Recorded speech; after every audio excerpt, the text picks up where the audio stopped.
Good morning. This is April the 27th. We are in BBIS second semester compulsory English class. Last Thursday, Prashant made his presentation on the topic of violating conflict expectations, I guess. And the next section, effective management of or managing conflicts effectively. The last section of that essay was supposed to be presented by Yusuf Ali. He is absent, so I won't teach that. He will present when he comes, and if he comes.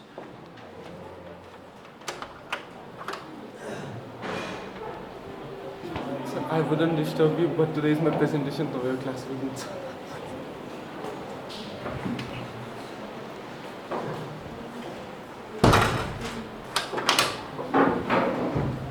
So Yusuf has just come.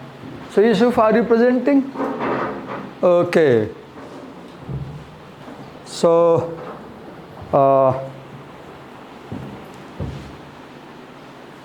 can you start? Or you need some half an hour time? If you need some time, I will take the class first. You can present later on. Or you first present, right? Okay. So, do you have pen drive or you will use? Do you have pen drive? Where is the content? In my mail? You didn't tell me. Now, you can't make a presentation today because you mailed me and you didn't tell me, so I haven't downloaded the mail. And we cannot download it here, as we saw last time. We do not have good connectivity, so I'll take the class today and you present tomorrow. There's no option. I have to download that. Or either, do you have any pen drive? No. Either bring in pen drive, or if you mail me, alert me to download it. Okay. So he will present tomorrow. Let me move ahead with the next essay. Understanding cultural identities in intercultural communication. So in the previous essay, what was the title of this previous essay? The one we just finished. What was the title of the previous essay? The title of the previous essay was Managing Intercultural Conflicts Effectively. The previous essay was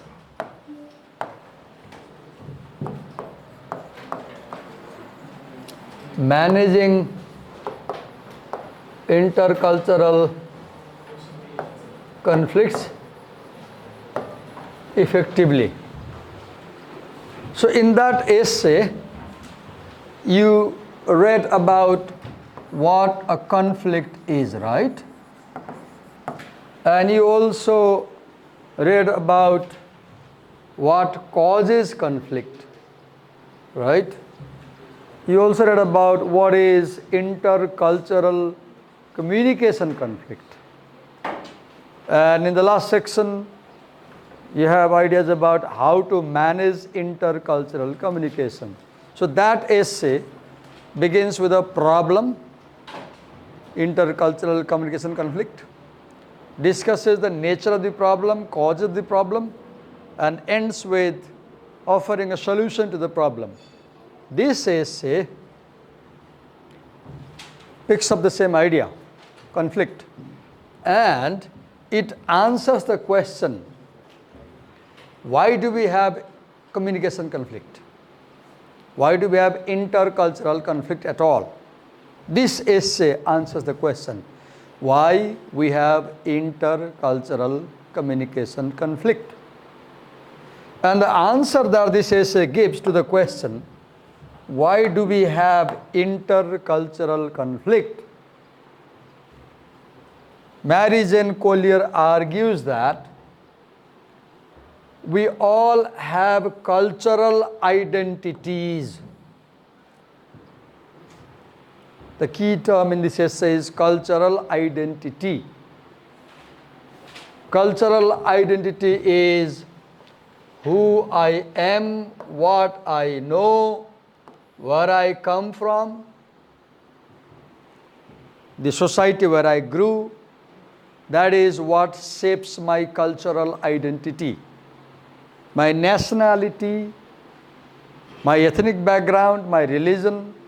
There are so many factors that define what a cultural identity is. And when two interactants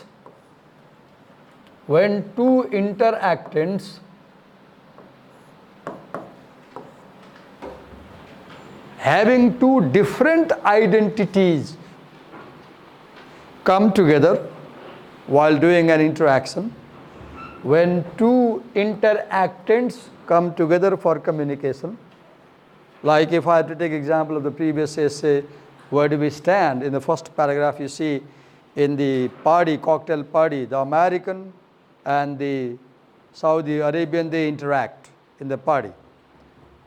So the American has his own identity, that is a low context identity, whereas the Saudi Arabian has his own identity, that is high context identity. So the American and the Saudi in that essay by Lisa Davis have two distinct different identities.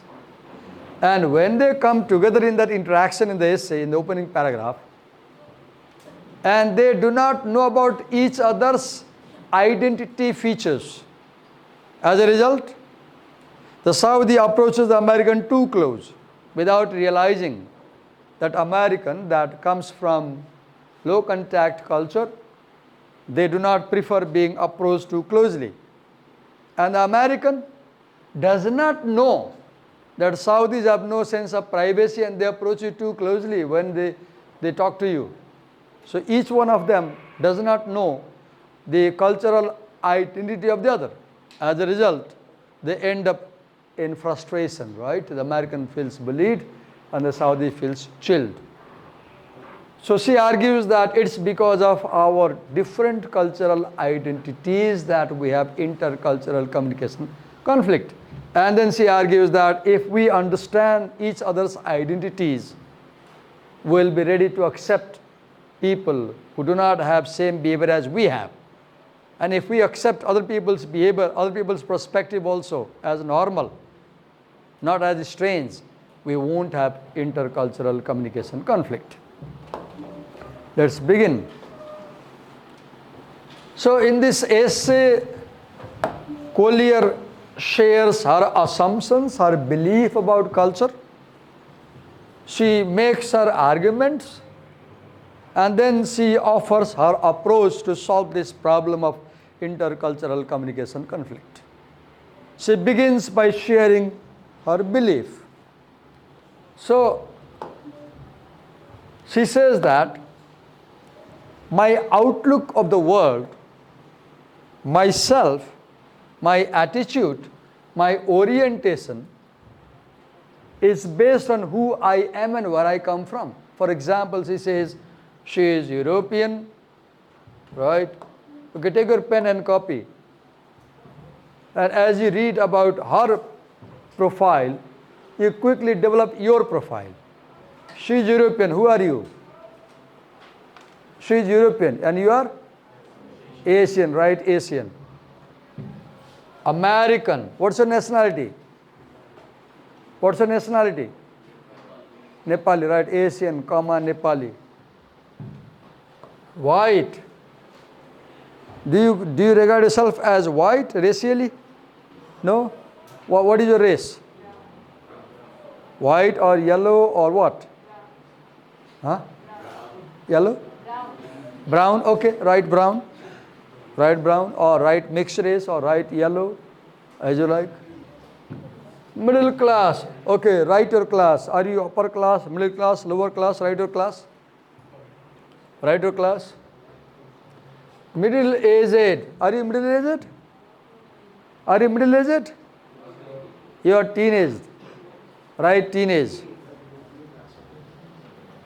Female, Are you female or male? Both. Right? Some people might argue that you are too young to be called a female, right? I don't know if you can use this term. Do you call yourself girls or do you call yourself female? You can call female because female is a term that denotes sex, right? Okay, you can call yourself female, male, female, right? As sex identifier or gender identifier. Or you can write, you don't call yourself a woman, right? You are not women, right? Because you're not married, you don't have a child. Okay. So write yourself female. Now write where you live. Write your place of residence, where you live, Kathmandu or any place. So write the local place and your town or city. Write how big the town is. Is it a small town or big town where you live? If you have lived in a large city, live. Right. Yes, you have. You live in Kathmandu. Have you traveled to any places? If so, write. If not, write never traveled outside valley. Or write any countries or places you have traveled to. Okay, write what faculty you studied in class 11 and 12. What did you study? Write your major subjects that you studied in grade 11, 12 and bachelor's also. Quickly.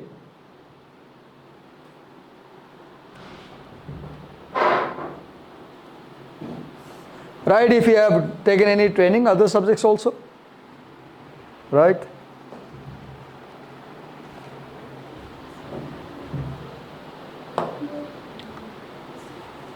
Right, if you have studied some other cultures.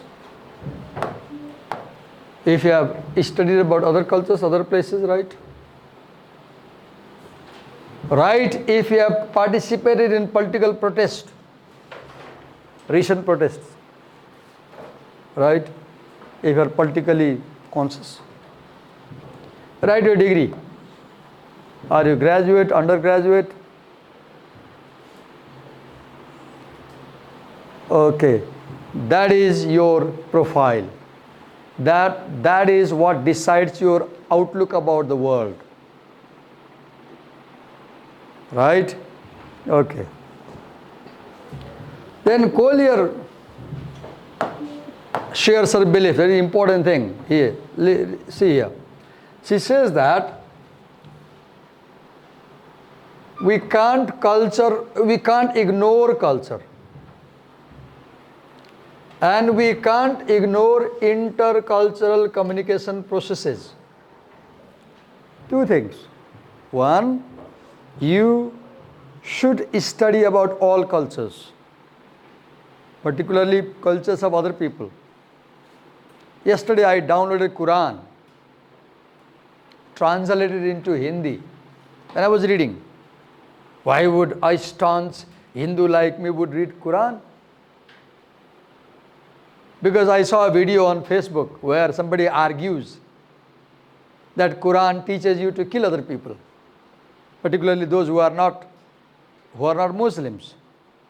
I was baffled by that video. Then I decided to cross-check if it is true. Does Quran really teach you to kill non-Muslim people? Then I downloaded the Quran. Now I'm reading it. If I finish reading the Quran, I'll have a better idea about Muslim people. Right? I won't be swayed by what Facebook people say. They may be right, they may be wrong. So read about other cultures. And second, she says, understand the process of communication, how people communicate. In the previous essay, you read about this thing a lot. You read about problem-solving model of communication, conflict resolution. You read about face-saving model of conflict resolution. You read what causes conflicts in communication, right? So she begins by saying that if we ignore culture and communication process, we will have profound consequences. Simply ask a question. I might talk a lot about Kashmir and Indian scenario because now we see India and Pakistan are in retaliation, right? I'll use that example to make my point clear. So, you ask a question, why does India have this problem in Kashmir? One answer may be that the Hindus are not trying to understand the Muslim culture. And the Muslims are not trying to understand the Hindu culture. They isolate themselves. They isolate. They don't share. Because they don't share, they look at each other with doubt. As a result, they have this fight. Argument, simply argument. But if they shared a lot their cultural things with each other, they will know about each other. Right? So knowing other people's culture is what makes you peaceful. Knowing other people's culture is what makes you adjustable to in the society. Right? Okay. These are important things to understand. Please listen, understand, note down. If you have a book, mark there. So what does she believe? Collier, she writes, if we fail to understand what happens when people with different group identities come to see this question. What happens when people with different group identities come together? Long ago, my father made a one-day journey by a bus, 12 hours. When he arrived home, he looked quite tired. I asked him, he was young back then, 30 years before. I asked him, Daddy, why are you, Pitaji I call him, I never call him Daddy, Pitaji, why are you so tired? Wasn't the travel comfortable? Then what he says, he had a problem. I said, what is the problem? He says, there was a fellow traveler in the next seat. Take my revelation quite easy, okay? Take my revelation quite easy. I'm using this real life example to make you understand. What happens when two people with different group identities come together? My father says, the छेउको सिटमा एउटा मुस्लिम आएर बस्यो, मलाई उसँग छोइनै मन लागेन, अनि म दिनभरि यसरी छड्के परेर बसेको, he says. I'm not like my father. I'm very liberal. My father is different because we have two generations, right? I was surprised. I was shocked. I said, के भयो त? सिधै बसाए भयो हुन्थ्यो नि. He says, अब के गर्छ? Why this is happening? Because my father has no idea about the Islam culture.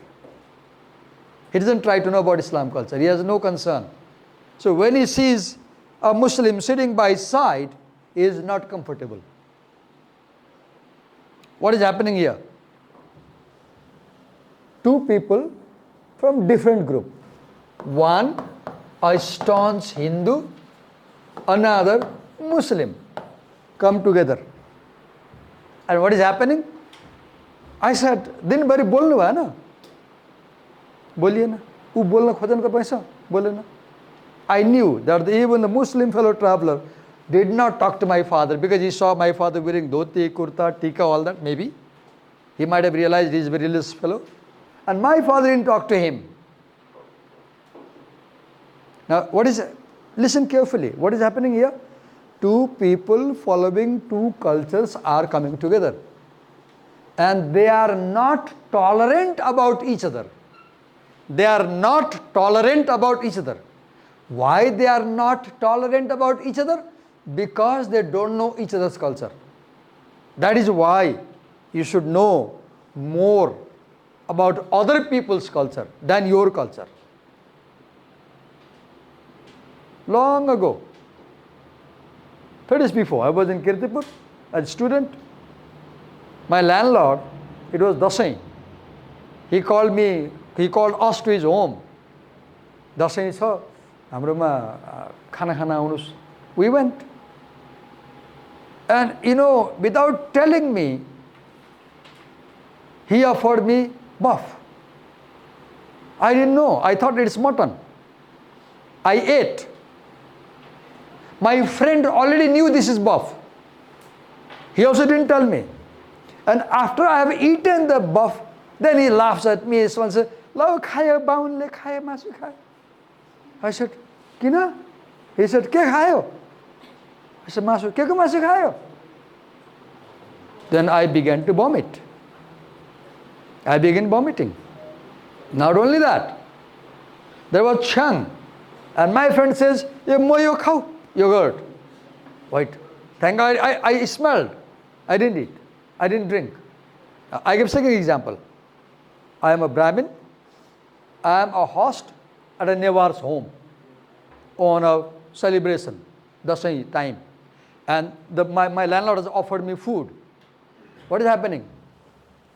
People from different cultural things. Now, I was uncomfortable eating that meat because I'm not familiar with that culture. Right? Then, you know it, we will be doomed to approach now this point to understand better. This is the cause. This is the cause. Cause. Now this is the effect. If two people from two different cultural identities come together and they do not know about each other, what will happen? Effect? We will be doomed to approach protracted conflicts such as those in the Middle East, Bosnia. Do you know what happened in Middle East and Bosnia-Herzegovina and Ireland? This essay was written, I don't know exactly when, but she is referring to the incidents of her time. But we can use other incidents also, like we can use the Kashmir issue right now. That's a fresh issue for us to understand this argument that if two people from different cultures meet without knowing each other, then there will be a conflict. And you see these days, yesterday I saw the Indian army demolished someone's house.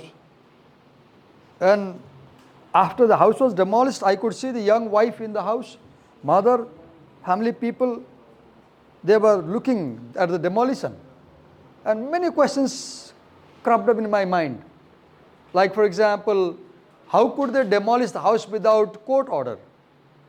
They accuse that, oh, a terrorist, they call the word terrorist. They use the word terrorist to refer to the Muslims in Kashmir, many people. This is the terrorist house. And they blast the house. I'm looking on the television screen. I had a question. This conflict, right? I had a question. How can you blow someone's house without arresting them and putting in the court? Kasala arap lagar the garda dosta parda paindene ni. Right? But they did that. Why? There is anger. There is anger. Such as those in the middle. Okay.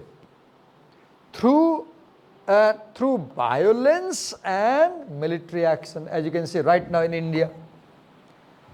When you do not understand each other's culture, chances are you will resort to violence and military action.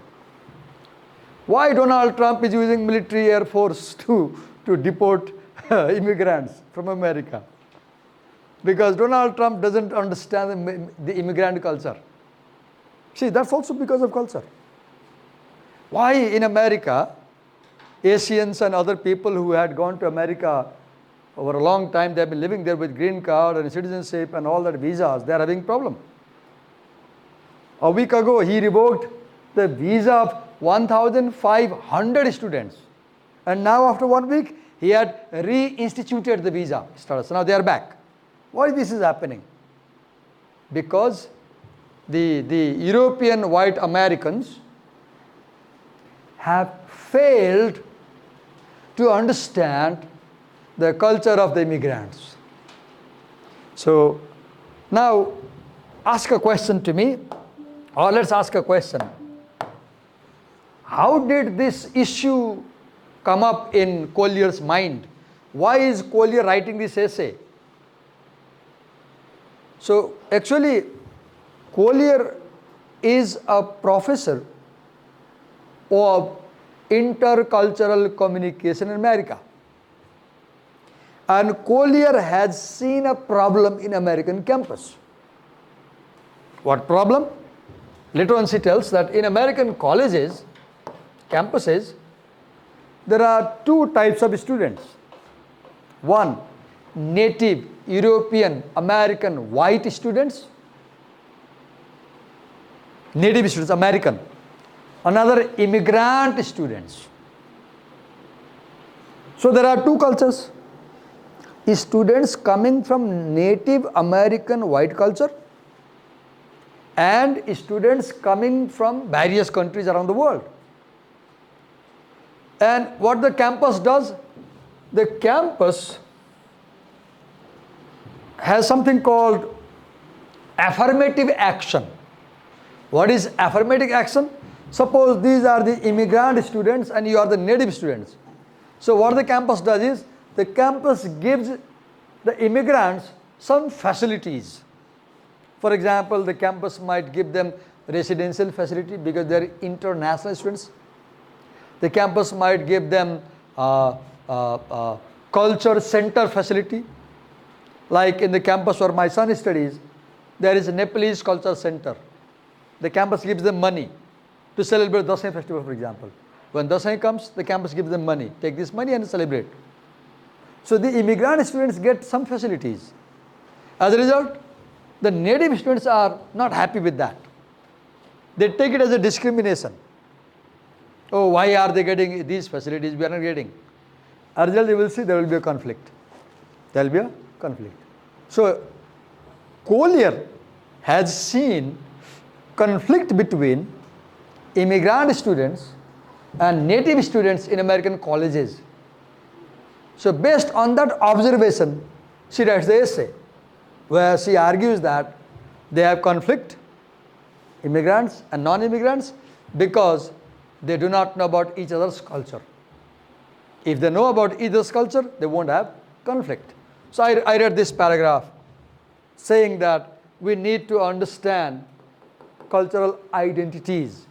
And if we do not understand cultural identities of different groups, we'll end up in violence and military action.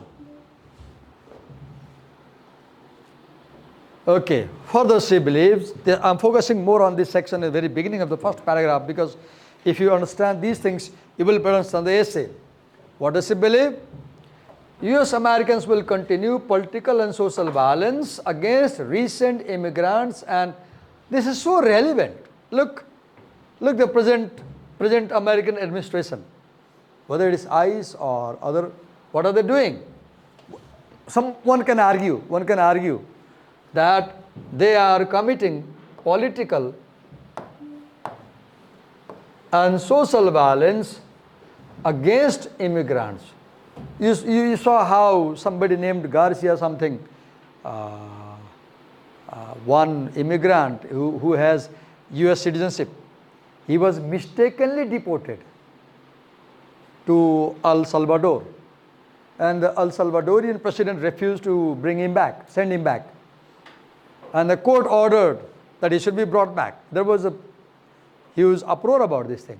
So here is an example, a recent example about what Collier is writing maybe a decade ago is so true even today. Immigrants in America are facing political discrimination, violence, social discrimination, violence, right? And marginalized groups like women. Last time, the current president, what did he say? He said there are only two genders, male, female. So who was in problem? The third gender people in America. If you went to embassy, American embassy a few months before, they had a flag having 7 colors denoting LGBTQ communities, right? Now I think that flag has gone. It's not there no more, because new president says only 2 genders, male and female, no third gender. So marginalized groups in California in the name of native-born Americans. See this conflict between immigrant versus native-born American. This is what is happening right now in America. Immigrant versus native-born American.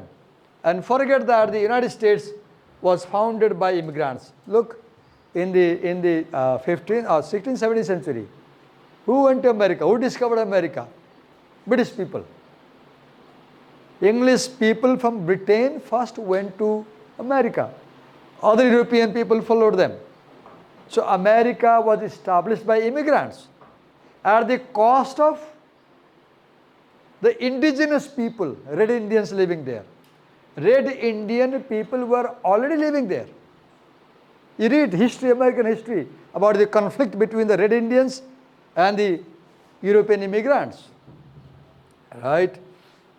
So, who destroyed the lives and cultures of the indigenous people, will go on denying the kind of racism, classism and sexism. She says that if we don't understand cultural identity, we will commit racism but say, no, I'm not racist.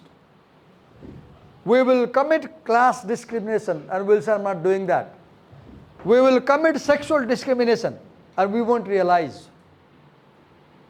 Indirectly, Collier is accusing American society of doing these kind of discriminations, right? So now look, conservatives and liberals, you can tell me if you have awareness, which American party is liberal? There are two parties in America, right? GOP, Grand Old Party, the Republican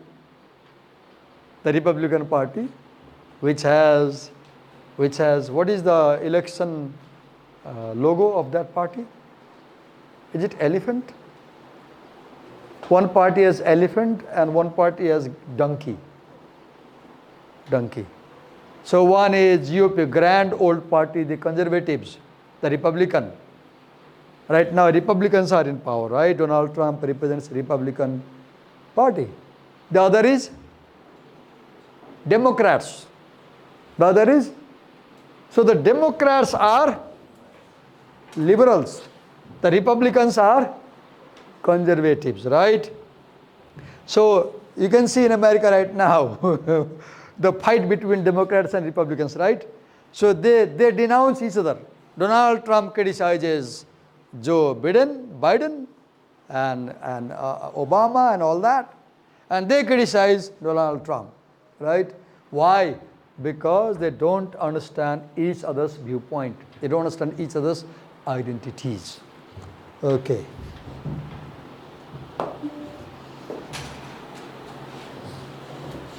Further, she writes, we will continue to believe that our truth is one and only truth. Why? If we don't understand the cultural identity of the other, if we do not understand the cultural identity of the others, we will think that what we know is true. When my father said I could not sit properly, what was the problem? My father thought his ideas are true and other person's ideas are wrong. Right now in India, see the two factions fighting. The government side and the rebel side. The government side majority thinks that their perspective is truth. Whereas the rebels say, no, our perspective is truth. And they are not coming together. They stand against one another. Why? Because each of them thinks their belief is true. I am right, you are wrong, this attitude. I am right, you are wrong, this attitude. Right? Rather than remembering that, what? Truth, see this word, see this sentence, very important here. Pay attention. See this sentence. Truths are created and molded and shaped how? By individuals within religious, political and social context. For example, how I grew up reading Mahabharata at home. I grew up reading a book called Sukha Sagar at home as a child. And in those books, there were stories about religion. Which religion? Hindu religion. I grew up believing For a long time, I did not know there are other religions also. I knew that other religions exist. Particularly, I knew about Islam. Around 4 class, 5 class, when I saw Muslims in my society and asked my father, then my father told, oh, they are Muslims. And my father did not tell much about Muslims because he didn't know. And I knew about Christians much later. Because in India where I lived, in the village area, there were no Christians. I knew about Christianity only when I went to bachelor level and read English literature. I had never seen Christian people around in my society. I had seen only Hindus. Look my upbringing. I'm not saying this is right or wrong. I'm just telling you how is my upbringing. Religious context, political. I grew up in India. I knew about leftist party, communist only when I came to Nepal. When I was 21. When I had done my bachelor's. Because in India, the place where I lived, there was no communists. Zero. There was no communist party. In election, there was no communist party. I knew democracy. Then, social context. So I grew in Indian society, right?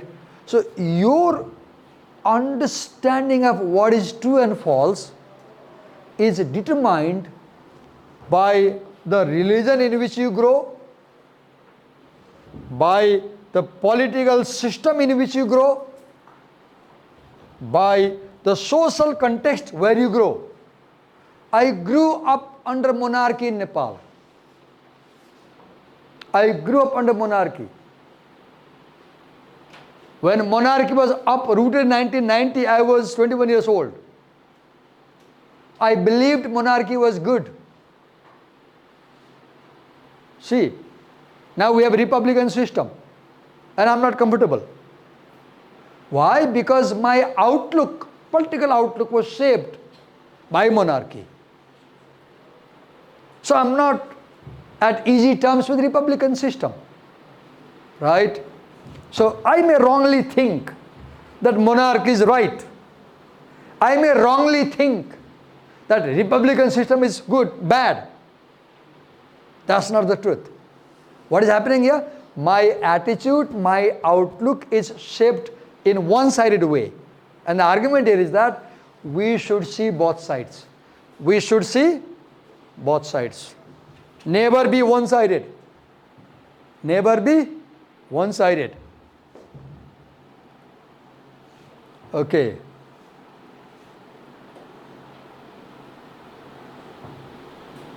One more point here. History. Look here. I have read a lot about Nepali history. Many books. Many books. I have read in detail about king's history in Nepal. Reading king's history in Nepal, monarchy, has shaped my attitude about monarchy and made me sympathetic about kings. Recently, I just started reading about the history of England. I have reached up to 13th century now. If you follow my Facebook post profile, you will see I keep posting my reading about English history. So what is shaping my understanding about what is truth? Reading of history. What shapes your outlook about what is right and wrong? Your understanding of the history, your understanding of the social situation, your understanding of the political situation, your understanding of the religious situation, your religion, your political culture, your social culture, your history. This is what shapes your outlook, cultural identity. These are the elements that shape cultural identity. Your religion shapes your cultural identity, your political system shapes your identity, your social context shapes your identity, your histories shape your identity. We are focusing on the question, what shapes our cultural identities? Because that is the major discussion of the essay. Now, in the second section, she has this title, request to engage in a dialogue. She says that take this essay as a conversation. She says my essay is a conversation. Between whom? Between Collier and us. In conversation, you not only speak, you listen to people. Right now I am not having conversation because I am not listening to you. You may be nodding your heads, you may be shaking your heads, you may be signaling by your eyesight you agree with me or disagree, but I am not allowing you to talk to me and respond me. This is not a conversation, this is a one-way talk, a very bad way of teaching, right? Okay. So,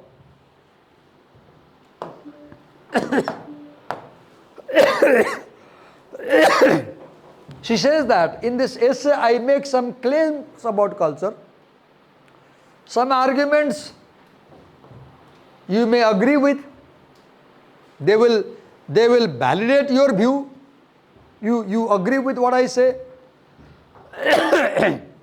There may be some other arguments which will challenge your thinking. So, she makes arguments about intercultural communication and cultural identities. Some of her ideas you may like, other ideas you may not like.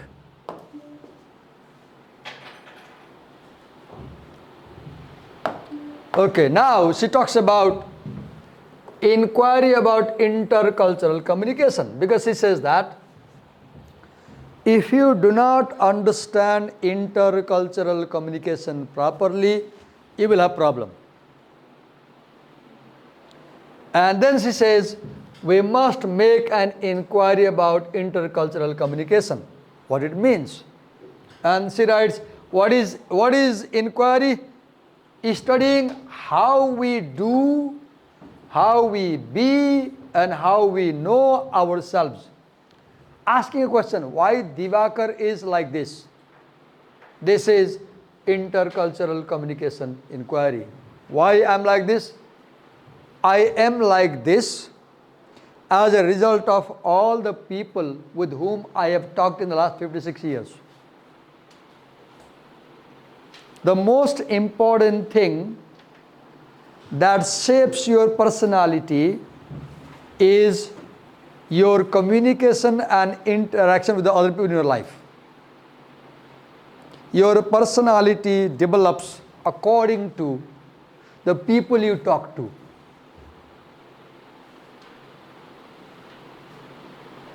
Right?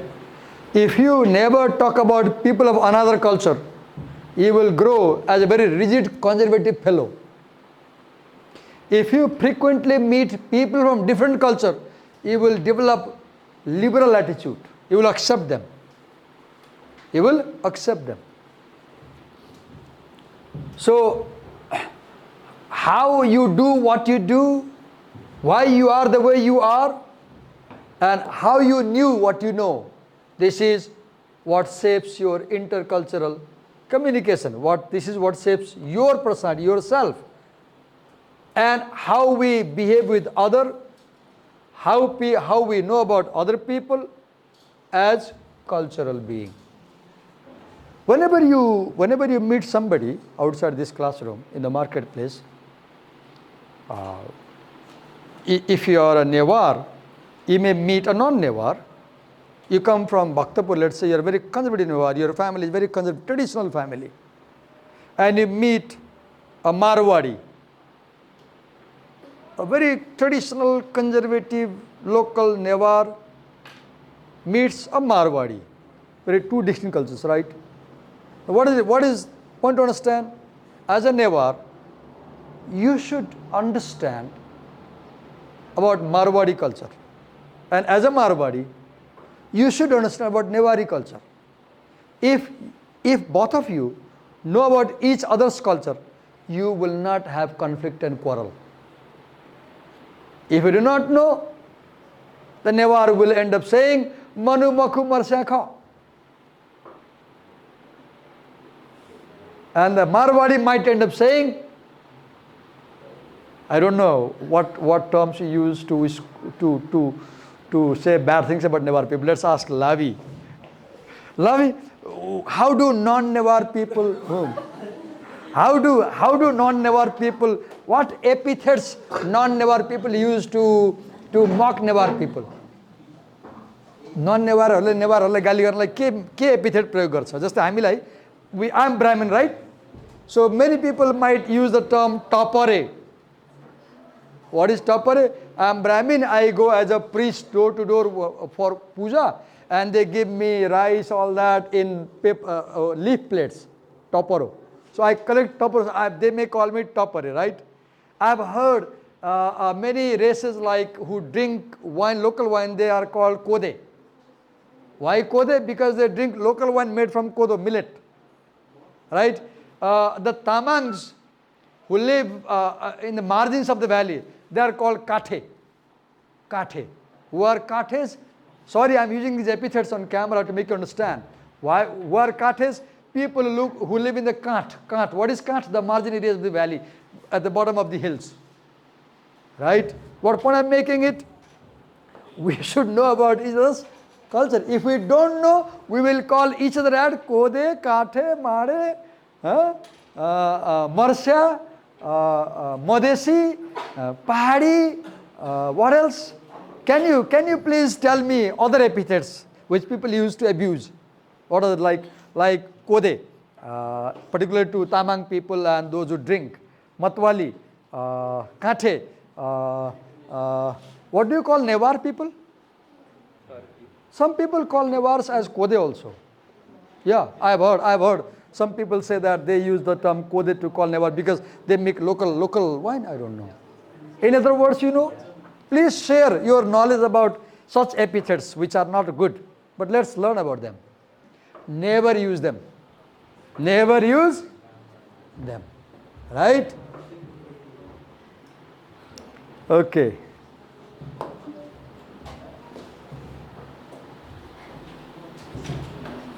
So communication is a process. First point to understand. What is communication? It's a procedure. It occurs unconsciously and mindlessly. When you speak, you are so fluent about language, you don't consciously choose words. You speak fluently. When you speak, do you think now I will use this word? You don't go like that, right? You speak unconsciously and mindlessly, right? So we need to see our lives from the perspective of the people who do not live the same way or value the same things. We are other people's shoes. We are other people's shoes. If you are a Newar, imagine being a Brahmin. And then imagine how will a Brahmin feel if I speak like this. There is a beautiful essay by Bertrand Russell. The title of the essay is, I guess, Russell or Sagan, I forgot. I forgot the title of the essay also. That essay is a beautiful 2-page essay which teaches how to avoid blunders in life. And at one point, Russell says that if you want to avoid serious errors in life, place yourself at other people's place and imagine if I was her, how will I think about myself? Right? Right? That's what this is saying. If you can see the world from other people's perspective, you will be soft, tolerant to other cultures, right? Okay, if we can see from other people's glass, if we can wear their glasses, wearing other people's glass means applying other people's perspective, right? Then what will happen? We will develop alternative ways of understanding. When my father said, I could not sit comfortably whole day. Why? Because there was a Muslim by the next side. What was the problem?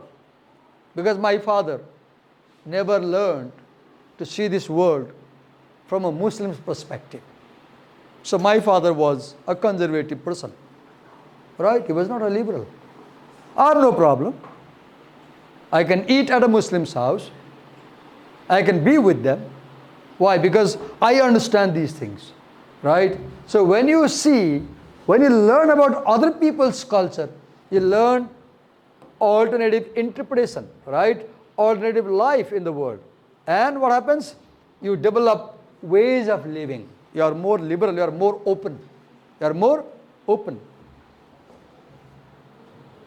You have heard about that phrase in Nepal, these days very criticized, the open society. Have you heard about that? There is an organization called the Open Society Foundation, funded by George Soros, which is highly criticized in Nepal by many people for disturbing Nepali society. Open society. What is open society? Where you have no reservation about other cultures. You are open to them. You understand them. You accept them. You welcome them. You welcome new ideas. You welcome new people. You welcome foreign people. You welcome foreign religion. You welcome foreign thoughts. You welcome foreign attitude. You welcome everything. Then you are open. You don't close your door for strangers. Right? Okay. Now then she says that if we have this attitude, then what will happen? We can engage in talk and actions that will make our life moral and ethical. We will not do any immoral thing. We will not do any unethical thing. When my father said I could not sit by the seat, my father actually was doing something unethical. That Muslim fellow he traveled with, he was a human being. Right? My father should have no problem living with him. I wish I could meet that fellow and talk to him. How you felt being with my father all day in the bus. Right? See, if we understand other people, their actions, if we talk to them, what will happen? We'll have a better life. We'll have right kind of life. Okay. So she says that read my essay as a dialogue, right? Agree and disagree, write in the note where you agree or disagree. Note if you have alternative views where you disagree. Talk about my claims, change my claims, change my ideas, search for alternative interpretations and examples and reactions. This is how she says, read my essay. And then she says that, as you read my essay, she says, think about one thing, what? How your behavior looks. Always ask yourself, how am I behaving? How your behavior looks and sounds to strangers or outsiders. Always ask a question. How do I sound? I see at the back of some buses. How am I driving? Phone number. So how am I behaving? Is my behavior ethical? Is my behavior okay? Is my behavior moral? Am I behaving properly? Always think how is your behavior, how it sounds, and to whom? To strangers. That's why I said I wish I could meet that Muslim fellow who traveled with my father, because I want to talk to him. How much uncomfortable he felt seeing my father sitting like this whole day. Right? Why this happened? Because my father never tried to understand whether his behavior was okay or not to that stranger sitting by the side.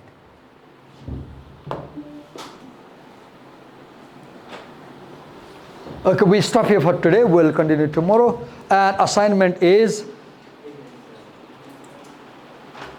where is the book? Oh, wait a minute. I'll mail the assignment to you. I will mail the assignment. And in the mail, I will assign particular sections to different people for presentation tomorrow. And I will assign sections to you. I'll assign more than 10 people, small chunks. And tomorrow in class, you will come and present for 5 minutes. After this slide, I'm not teaching you, you will present tomorrow.